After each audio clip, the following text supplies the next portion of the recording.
Welcome back. Bulletin میں سب سے پہلے آپ کو بتائیں، وزیراعظم شہباز شریف سے کرغزستان کے صدر سادر زاباروف نے اسلام آباد میں ملاقات کی، جس میں chief of army staff field marshal Asim Munir بھی موجود تھے۔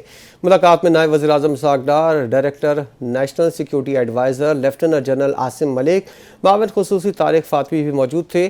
دونوں ممالک کے درمیان تجارت، توانائی، مواصلات اور مختلف شعبوں میں باہمی تعاون کے فروغ پر تبادلہ خیال ہوا۔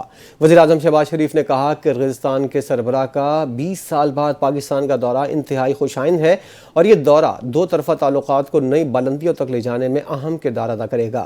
کرغز صدر نے پرتپاک استقبال پر وزیراعظم شہباز شریف کا شکریہ ادا کیا اور پاکستان کے ساتھ مختلف شعبوں میں تعاون بڑھانے میں گہری دلچسپی کا اظہار کیا۔ پاکستان اور کرغزستان کے درمیان باہمی تعلقات مضبوط بنانے کے لیے متعدد معاہدوں اور مفاہمتی یادداشتوں کا تبادلہ کیا گیا۔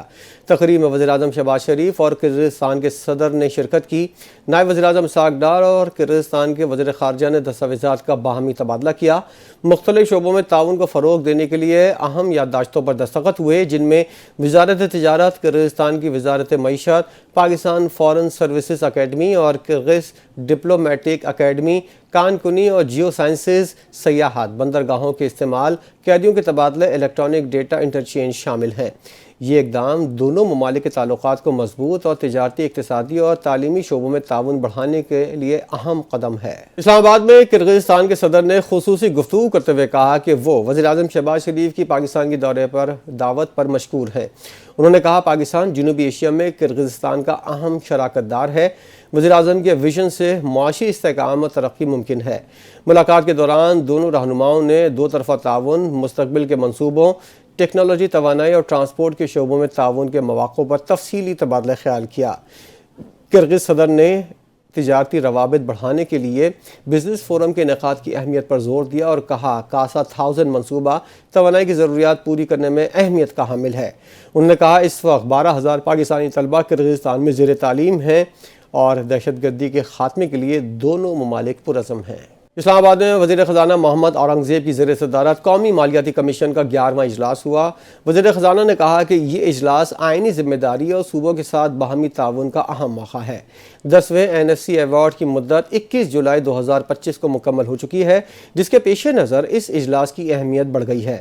وزیر خزانہ نے بتایا کہ 11ویں NSC کا افتتاحی اجلاس بغیر کسی تاخیر کے بلانا حکومت کا عزم تھا۔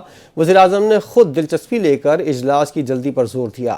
صوبوں نے بھی اس آئینی ذمہ داری کو بروقت ادا کرنے کا عزم ظاہر کیا، تاہم پنجاب، پختونخوا اور سندھ میں سیلاب کی صورتحال کی وجہ سے اجلاس میں تاخیر ہوئی۔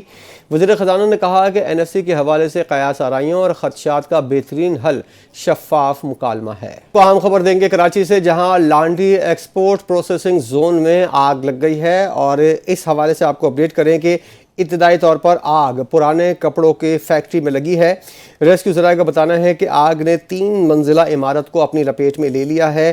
ریسکیو ذرائع بتاتے ہیں کہ 1122 کی جانب سے آگ پر قابو پانے کا عمل جاری ہے۔ فائر بریگیڈ کی مزید گاڑیاں بھی اس موقع پر طلب کر لی گئی ہیں۔ کراچی کا علاقہ ہے لانڈری ایکسپورٹ پروسیسنگ زون، یہاں ایک فیکٹری میں آگ لگ گئی ہے۔ ابتدائی طور پر آگ پرانے کپڑوں کی فیکٹری میں لگی ہے۔ ریسکیو ذرائع نے بتایا ہے کہ آگ 3 منزلہ عمارت کو اپنی لپیٹ میں لے چکی ہے۔ ریسکیو 1122 کی جانب سے آگ پر قابو پانے کا اس وقت عمل جاری ہے، اور آگ کی شدت کو دیکھتے ہوئے فائر بریگیڈ کی مزید گاڑیاں بھی موقع پر طلب کر لی گئی ہیں۔ لانڈی کا ایکسپورٹ پروسیسنگ زون ہے، یہاں پر ایک فیکٹری میں آگ لگ گئی ہے، اور ابھی ابتدائی اطلاعات کے مطابق پرانے کپڑوں کی یہ فیکٹری ہے جس میں یہ آگ لگی ہے، اور آگ نے 3 منزلہ عمارت کو اپنی لپیٹ میں لے لیا ہے۔ ریسکیو ذرائع کا بتانا ہے کہ 122 کی جانب سے آگ پر قابو پانے کا عمل جاری ہے، اور فائر بریگیڈ کی مزید گاڑیاں بھی موقع پر طلب کی گئی ہیں تاکہ جلد سے جلد اس آگ پر قابو پایا جا سکے۔ آگ نے 3 منزلہ پوری عمارت کو اپنی لپیٹ میں لے لیا ہے۔ بتایا یہ جا رہا ہے کہ یہ کپڑوں کی فیکٹری تھی جہاں پر آگ لگی ہے، اور اس آگ پر قابو پانے کے لیے ریسکیو 1122 کی جانب سے پوری کوشش کی جا رہی ہے۔ فائر بریگیڈ کی مزید گاڑیاں بھی موقع پر طلب کر لی گئی ہیں، اور لانڈی ایکسپورٹ پروسیسنگ زون میں یہ واقعہ پیش آیا ہے۔ ابتدائی طور پر پرانے کپڑوں کی فیکٹری بتائی جا رہی ہے جہاں پر یہ آگ لگی ہے، اور اس آگ نے 3 منزلہ عمارت کو اپنی لپیٹ میں لے لیا ہے، اور لوگوں کو یہاں سے باہر نکالنے کا عمل بھی اس وقت جاری ہے۔ ریسکیو 1122 کی جانب سے آگ پر قابو پانے کی پوری کوشش کی جا رہی ہے۔ فائر بریگیڈ کی مزید گاڑیاں بھی اس موقع پر طلب کر لی گئی ہیں۔ دیگر خبریں شامل کرتے ہیں۔ آپ کو بتائیں پنجاب میں بچوں کی جبری مشقت کے خاتمے کے لیے وزیر اعلیٰ پنجاب مریم نواز نے 15 رکنی اسٹینڈنگ کمیٹی تشکیل دے دی ہے۔ سرکاری نوٹیفیکیشن کے مطابق سینئر وزیر مریم اورنگزیب کو اسٹینڈنگ کمیٹی کی چیئرپرسن مقرر کیا گیا ہے۔ محسن شاہ نواز رانجھا شریک چیئرمین ہوں گے۔ کمیٹی میں اسکول ایجوکیشن، سرمایہ کاری، کامرس، صنعت و تجارت، سوشل ویلفیئر اور دیگر چھوٹے بڑے کاروباری ترقی کے وزراء شامل ہوں گے۔ اس کے علاوہ داخلہ، محنت و افرادی قوت اور مختلف محکموں کے secretaries, D I G police بھی کمیٹی کا حصہ ہوں گے۔ کمیٹی صوبے میں تمام شعبوں کی میپنگ کرے گی اور ان شعبوں کا تعین کرے گی جہاں بچوں سے مشقت لی جا رہی ہے۔ صنعتوں، بھٹوں، زراعت اور دیگر شعبوں سے تعلق رکھنے والے تفصیلی ڈیٹا بھی جمع کیا جائے گا۔ کمیٹی نمایاں اضلاع اور متاثرہ علاقوں اور سب سے زیادہ جبری مشقت والے شعبوں کی نشاندہی کر سکے گی۔ سینئر وزیر پنجاب مریم اورنگزیب نے کہا ہے کہ ٹریفک قوانین پر عمل درآمد نہایت ضروری ہے۔ ٹریفک کے حوالے سے کسی قسم کا اضافی آپریشن نہیں ہو رہا۔ اقدامات صرف شہریوں کی جان کے تحفظ کے لیے ہیں۔ انہوں نے کہا کہ ٹریفک ڈسپلن میں بہتری کے لیے نئے روڈ سیفٹی میکینزم فعال کیے جا رہے ہیں، تاہم جب تک لوگ خود ذمہ داری کا مظاہرہ نہیں کریں گے حادثات میں کمی ممکن نہیں۔ انہوں نے کہا ہر خلاف ورزی کا ڈیٹا ریئل ٹائم میں مانیٹر کیا جائے گا اور مستقبل میں الیکٹرانک چالان سسٹم کو مزید سخت کرنے کی کوشش کی جا رہی ہے۔ خیبر پختونخوا میں غیر قانونی افغان باشندوں کی وطن واپسی کے لیے سست روی کا نوٹس لیتے ہوئے محکمہ داخلہ پختونخوا نے قانون نافذ کرنے والے اداروں کو کارروائیاں تیز کرنے کی ہدایت کر دی۔ محکمہ داخلہ کا کہنا ہے صوبے میں موجود غیر قانونی افغان شہریوں کے خلاف مؤثر آپریشن نہ ہونے پر شدید برہمی ہے، اس لیے پولیس کو ہدایت کی گئی ہے کہ کرائے کے گھروں میں مقیم افغان باشندوں کے خلاف کارروائی کی جائے۔ محکمہ داخلہ کے مطابق افغان مہاجرین کے لیے قائم کیمپ صوبائی حکومت کے لیے مالی بوجھ بن چکے ہیں، اس لیے انہیں ختم کرنے کا فیصلہ کیا گیا کیونکہ حکومت مزید اخراجات برداشت نہیں کر سکتی۔ محکمہ داخلہ نے کہا کہ غیر قانونی افغان شہریوں کا مکمل ڈیٹا ضلعی پولیس افسران کو فراہم کیا جائے۔ پی ٹی آئی رہنما سلمان اکرم راجہ نے کہا ہے پختونخوا میں گورنر راج کا خطرہ موجود ہے، جو فیصلے اس نظام میں کیے گئے وہ دھونس پر مبنی ہیں۔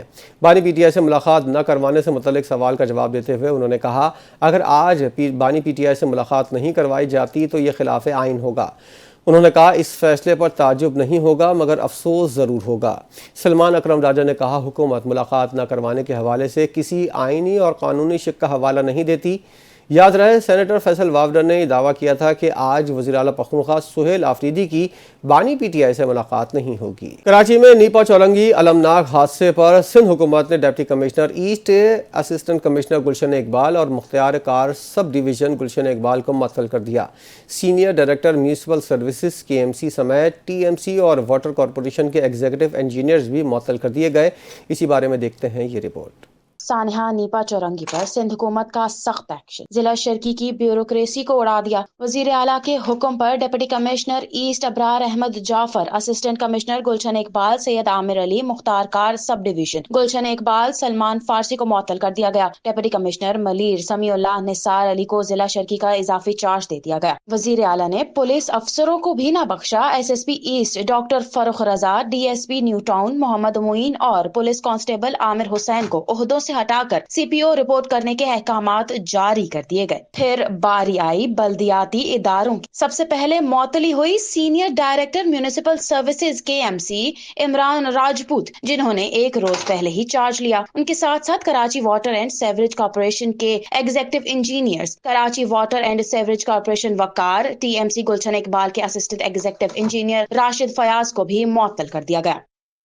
حکومت نے اقوام متحدہ کے امدادی اداروں کو افغانستان میں خوراک پہنچانے کی اجازت دے دی۔ غیر ملکی ایجنسی کے مطابق اس حوالے سے وزارت تجارت نے D G Afghan transit trade اور ممبر کسٹمز آپریشن کو خط لکھا ہے، جس میں بتایا گیا ہے کہ امدادی اداروں کو افغانستان میں خوراک پہنچانے کی اجازت دینے کا فیصلہ وزارت خارجہ کی سفارش پر کیا گیا ہے۔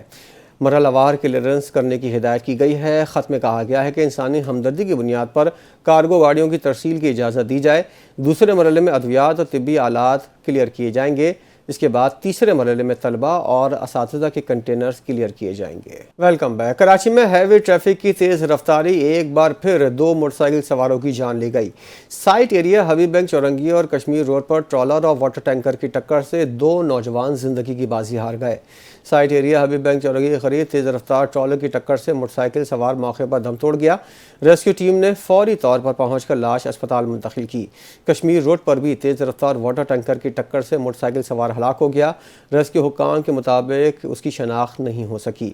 لاش مزید کارروائی کے لیے اسپتال منتقل کر دی گئی اور ٹرالر کو تحویل میں لے لیا۔ کراچی میں ٹریفک کی روانی بہتر بنانے اور رش کے مسائل کم کرنے کے لیے شہر کی 20 اہم شاہراہوں پر 3 اور 6 سیٹر رکشوں کے داخلے پر پابندی عائد کر دی گئی۔ اس حوالے سے کمشنر کراچی نے نوٹیفیکیشن جاری کر دیا، جس کے مطابق رکشوں کی پابندی کا دائرہ بڑھا کر مجموعی طور پر 26 مرکزی شاہراہوں تک کر دیا گیا ہے، جبکہ ڈی آئی جی ٹریفک کی سفارش پر شہر میں رکشوں کی آمد و رفت محدود کرنے کا فیصلہ کیا ہے۔ شارع فیصل سے آئی ایچ چندریگر روڈ تک رکشوں کی مکمل ممانعت فوری طور پر نافذ العمل ہو گئی ہے۔ رکشہ پابندی 18 اکتوبر سے 17 دسمبر 2025 تک مؤثر رہے گی۔ پابندی سیکشن 144 کے تحت نافذ کی گئی ہے۔ خلاف ورزی کی صورت میں ایس ایچ او کو سیکشن 188 کے تحت مقدمہ درج کرنے کی ہدایت جاری کی گئی ہیں۔ مزید 6 بڑی شاہراہوں پر 3 اور 6 سیٹر رکشوں کی آمد و رفت پر مکمل پابندی عائد کرنے کا فیصلہ کیا گیا ہے۔ سندھ کے وزراء ناصر حسین شاہ اور ڈاکٹر اظہر فضل پیچوہو نے پریس کانفرنس کرتے ہوئے بتایا کہ سندھ حکومت صحت کے شعبے کی بہتری کے لیے مؤثر اقدامات کر رہی ہے۔ ڈاکٹر اظہر پیچوہو نے کہا کہ سوشل پروٹیکشن پروگرام کے لیے مناسب فنڈ رکھے گئے ہیں۔ انہوں نے خواتین کو معاشی طور پر بااختیار بنانے کی ضرورت پر زور دیا۔ ڈاکٹر اظہر نے بتایا کہ بی ایچ یوز میں موجود عملے کی ٹریننگ جاری ہے تاکہ خدمات کے معیار کو بہتر کیا جا سکے۔ مردوں کو بھی خواتین کے حقوق کا احترام کرنا چاہیے۔ دفتر خارجہ نے امریکی شہر ڈیلاویئر میں گرفتار ہونے والے شخص کے پاکستانی شہری ہونے کی تردید کر دی ہے۔ ترجمان دفتر خارجہ کی جانب سے بیان میں کہا گیا ہے کہ امریکہ میں گرفتار شخص لقمان خان پاکستانی نہیں بلکہ افغان شہری ہے۔ اس سے پہلے یہ خبر سامنے آئی تھی کہ 25 سالہ لقمان کی گرفتاری 24 نومبر کو عمل میں آئی۔ امریکی میڈیا میں بتایا گیا ہے کہ پولیس نے کینبی پارک ویسٹ میں ایک ٹرک کو روکا جس میں لقمان موجود تھا۔ لقمان خان کی گاڑی سے باہر نکلنے کے احکامات نہ ماننے پر مزاحمت پر اسے گرفتار کیا گیا۔